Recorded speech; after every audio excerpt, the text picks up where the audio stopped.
Začeli so se četrtfinalni pari pokala Slovenije, tokrat je Olimpija doma pričakala Aluminij. Letos v ligi zmaga Olimpije na gostovanju 0-3, tokrat pa je izjemno dober začetek za goste, tole je že 10. minuta in Škoflek je odbito žogo pospravil mrežo za prednost gostov 0-1. Presenečenje v Ljubljani, Škoflek pa je v zadnjem času v izjemni formi tudi.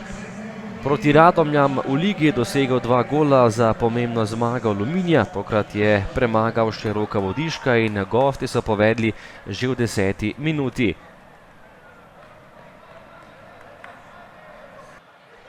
Olimpija je bila več pri žogi, ampak pravih priložnosti vendarle ni imela vse do 28. minute, ko je Julius Bobej izkoristil podajo Andraža Kirma in izenačil na 1-1.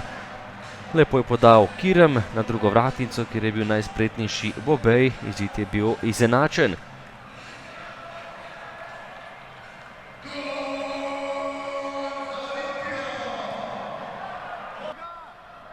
Do konca prvega polčasa še priložnost za goste, še enkrat so bili nevarni nogometaši Aluminija, tokrat se je izkazal Rok Vodišek, ki je žogo uspel odbiti.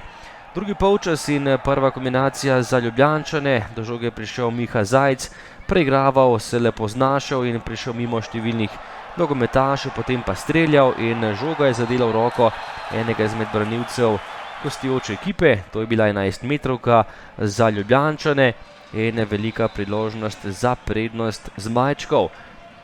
Za preobrat, kajti gosti so povedli v prvem delu, v žogi pa je stopil Etienne Velikonja, takole je bil natančen in zadev za 2-1. Letos je Velikonja kar zanesljiv izvajalec 11-metrovk, tokrat je premagal Janžikoviča, poslal žogo v eno, vratarja pa v drugo stran.